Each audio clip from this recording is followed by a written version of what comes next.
चतुर्थ स्कंध अध्याय 29 पुरंजनोपाख्यानाचे तात्पर्य.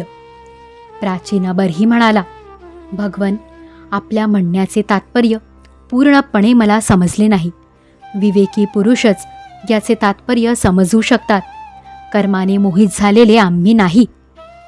श्री नारद म्हणाले, पुरंजन नगर निर्माण करणारा जीव आहे, जो आपल्यासाठी 1, 2, 3, 4 किंवा अनेक पायांचे किंवा बिना पायांचे शरीररूप नगर तयार करतो. अविज्ञात नावाने ओळखला जाणारा त्या जीवाचा जो सखा तो ईश्वर आहे. कारण कोणत्याही प्रकारचे नाव, गुण किंवा कर्मांनी जीवांना त्याचा पत्ता लागत नाही. जीवाने जेव्हा सुखदुःखरूपी सर्व विषय भोगण्याची इच्छा केली, तेव्हा त्याने दुसऱ्या कोणत्याही शरीरापेक्षा 9 दारे, 2 हात आणि 2 पायांचा मानवदेहच पसंत केला. बुद्धीलाच तू पुरंजनी नावाची स्त्री समज. हिच्यामुळेच देह आणि इंद्रिय यांच्यामध्ये मी माझेपणाचा भाव निर्माण होतो आणि पुरुष हिच्या आश्रयाने या शरीरात इंद्रियांच्याद्वारे विषय उपभोगतो. ज्यांच्यामुळे सर्व प्रकारचे ज्ञान आणि कर्मे होतात, ती 10 इंद्रियेच याचे मित्र होत. इंद्रियांच्या वृत्ती तिच्या सखी होत. प्राण, अपान, व्यान, उदान, समान या 5 वृत्तींचा प्राणवायू हाच नगराचे रक्षण करणारा 5 फणा असलेला सर्प होय. दोन्ही प्रकारच्या इंद्रियांचे नायक मन यालाच 11वा महाबलवान योद्धा समजावे. शब्दादी 5 विषयच पांचाल देश आहे, ज्यामध्ये ते 9 दारे असलेले नगर वसलेले आहे. त्या नगरात एकेका स्थानावर 2-2 दारे सांगितलेली होती.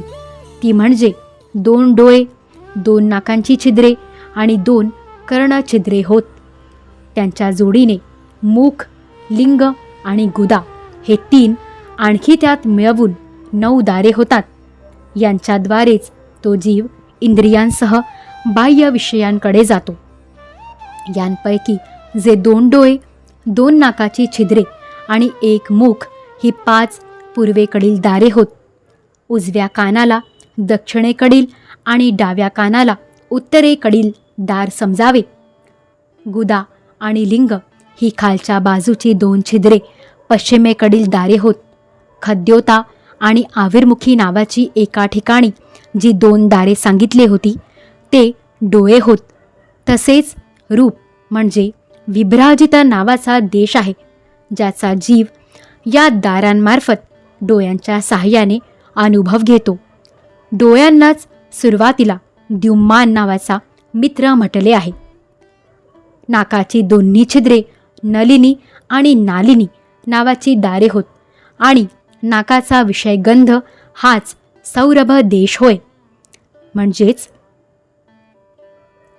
घ्राणेंद्रिय अवधूत नावाचा मित्र होय. मुख म्हणजेच मुख्य नावाचे दार होय.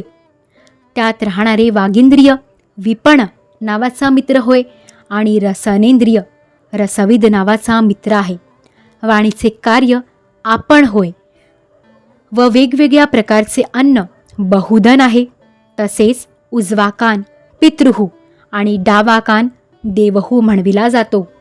कर्मकांडरूप प्रवृत्ती मार्गाचे शास्त्र आणि उपासना कांडरूप निवृत्ती मार्गाचे शास्त्र म्हणजेच अनुक्रमे दक्षिण आणि उत्तर पांचाल देश आहे. ही शास्त्रे श्रवणेंद्रियरूप श्रुतधराच्या साह्याने ऐकून जीव अनुक्रमे पितृयान आणि देवयान मार्गाने जातो. लिंग हे आसुरी नावाचे पश्चिमेकडील दार आहे. स्त्रीसंग हा ग्रामक नावाचा देश आहे आणि लिंगामध्ये राहणारे उपस्थेंद्रिय दुर्मद नावाचा मित्र आहे. गुदा हे निरुती नावाचे पश्चिमेकडील दार होय. नरक वैशस नावाचा देश आहे आणि गुदामध्ये स्थितपायू इंद्रिय लुब्धक नावाचा मित्र आहे. याखेरीज 2 पुरुष आंधळे असल्याचे सांगितले होते, त्याचे सुद्धा रहस्य ऐक. ते म्हणजे हात आणि पाय होत. यांच्या साह्याने जीव अनुक्रमे सर्व कामे करतो आणि इकडे तिकडे जातो. हृदय अंतःपुर आहे. त्यात राहणारे मन हे विषूची नावाचा प्रधान सेवक आहे. मनाच्या सत्वादी गुणांमुळेच मनाला प्रसन्नता, हर्ष किंवा मोह होतो. बुद्धी ज्या ज्या प्रकारे स्वप्नावस्थेत विकाराला प्राप्त होते आणि जागृतावस्थेत इंद्रियादिकांना विकृत करते, तिच्या गुणांनी लिप्त होऊन आत्मा म्हणजेच जीव सुद्धा त्या त्या रूपात त्या वृत्तींचे अनुकरण करण्यास भाग पाडला जातो. वास्तविक तो त्यांचा निर्विकार साक्षीदार आहे. शरीर रथ आहे. ज्ञानेंद्रियरूपी 5 घोडे त्याला जुंपलेले आहेत. संवत्सर रूप कालाप्रमाणे न थांबणारा त्याचा वेग आहे असे दिसते, मात्र त्याची गती दिसत नाही.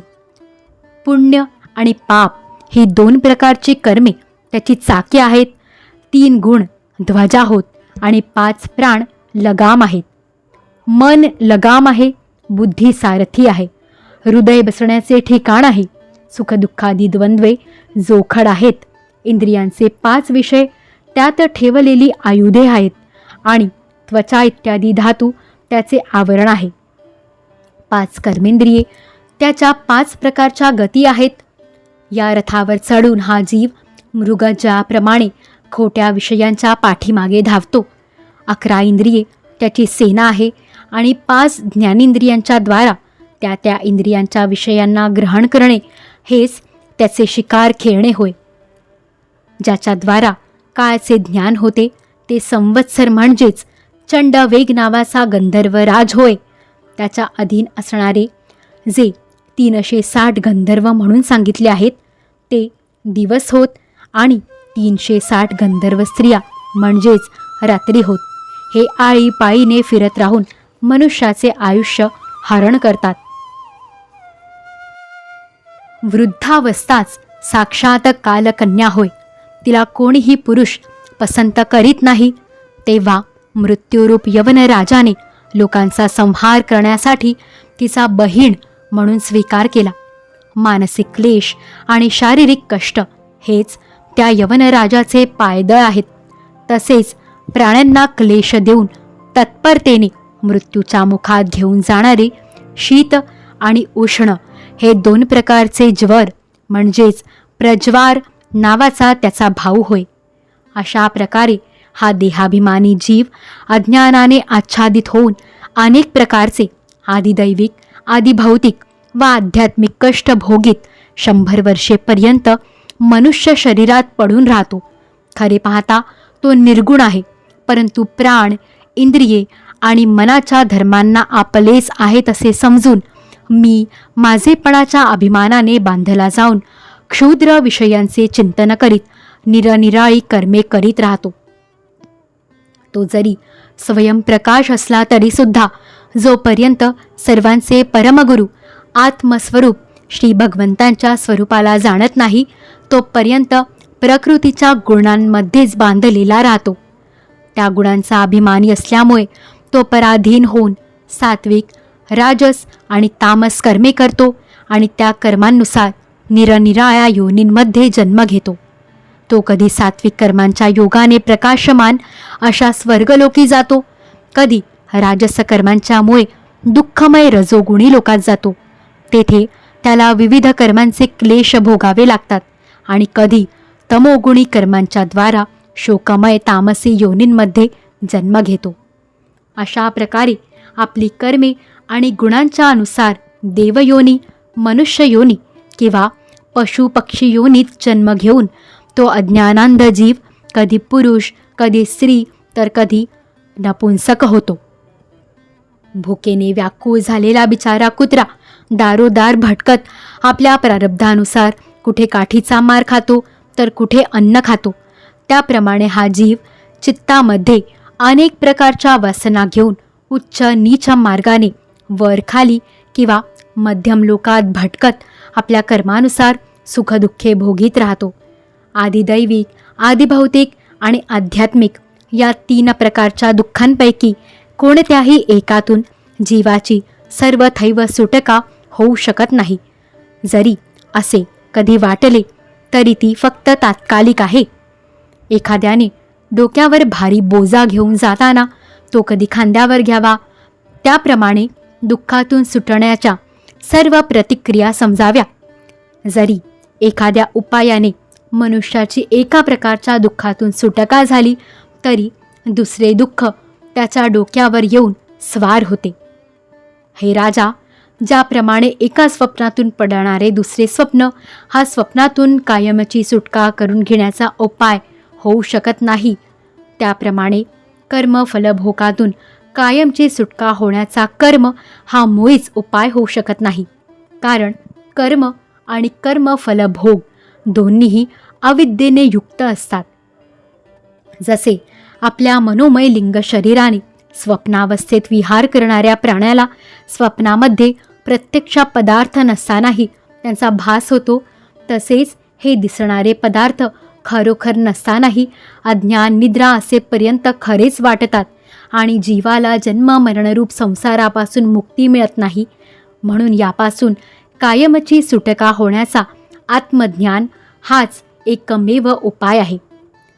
ज्या विद्येमुळे परमार्थ स्वरूप आत्म्यालाही जन्म मरणरूप अनर्थ परंपरा प्राप्त झाली आहे, तीपासून सुटका गुरुस्वरूप श्रीहरींविषयी नितांत भक्ती निर्माण झाल्यावरच होऊ शकते. भगवान वासुदेवांमध्ये एकाग्रतापूर्वक सम्यक ज्ञानाने निर्माण केलेला भक्तिभावच ज्ञान आणि वैराग्य निर्माण करतो. हे राजर्षी, हा भक्तिभाव भगवंतांच्या कथांच्या आश्रयाला राहतो. म्हणूनच जो श्रद्धापूर्वक त्या कथा दररोज ऐकतो किंवा वाचतो त्याला अगदी लवकर त्याची प्राप्ती होते. राजा, ज्या ठिकाणी भगवत गुण सांगण्यासाठी आणि ऐकण्यासाठी तत्पर असणारे विशुद्ध चित्ताचे भक्तजन राहतात, त्या साधू समाजात सगळीकडून महापुरुषांच्या मुखातून निघालेल्या श्री मधुसूदन भगवंतांच्या चरित्ररूप शुद्ध अमृताच्या अनेक नद्या वाहत जातात. जे लोक अतृप्त चित्ताने ऐकण्यासाठी तत्पर होऊन आपल्या कानांनी त्या अमृताचे सेवन करून तृप्त होतात, त्यांना तहान, भूक, भय, शोक आणि मोह काहीच बाधा करू शकत नाहीत. अरे रे, नैसर्गिकरित्या प्राप्त होणाऱ्या तहानभूक या विघ्नांनी सदैव घेरलेला जीवसमुदाय श्रीहरींच्या कथामृत सागरावर का बरे प्रेम करीत नाही? साक्षात प्रजापतींचेही पती असलेले ब्रह्मदेव, भगवान शंकर, स्वयंभुव मनु, दक्षादी प्रजापतिगण, सनकादिक नैष्ठिक ब्रह्मचारी, मरीची, अत्री, अंगिरा, पुलस्य, पुलह, क्रतु, भृगु, वसिष्ठ आणि मी असे जितके ब्रह्मज्ञानी मुनी आहेत, ते सर्वजण वाङ्मयात पारंगत असूनही तप, उपासना आणि समाधीच्या द्वारे सर्वसाक्षी परमेश्वराला पाहण्याचा प्रयत्न करीत असले तरी पाहू शकले नाहीत. अनंत वेदांचा अभ्यास करून मंत्रांमध्ये सांगितलेल्या वज्रधारी इत्यादी गुणांनी युक्त इंद्रादी देवतांच्या रूपांमध्ये असणाऱ्या त्या परमात्म्याचे यज्ञांनी पूजन करणारे सुद्धा त्याच्या स्वरूपाला जाणत नाहीत. हृदयामध्ये वारंवार चिंतन केल्याने भगवान ज्यावेळी ज्याच्यावर कृपा करतात त्याच वेळी तो लौकिक व्यवहार आणि वैदिक कर्मांविषयीचा दुराग्रह सोडून देतो.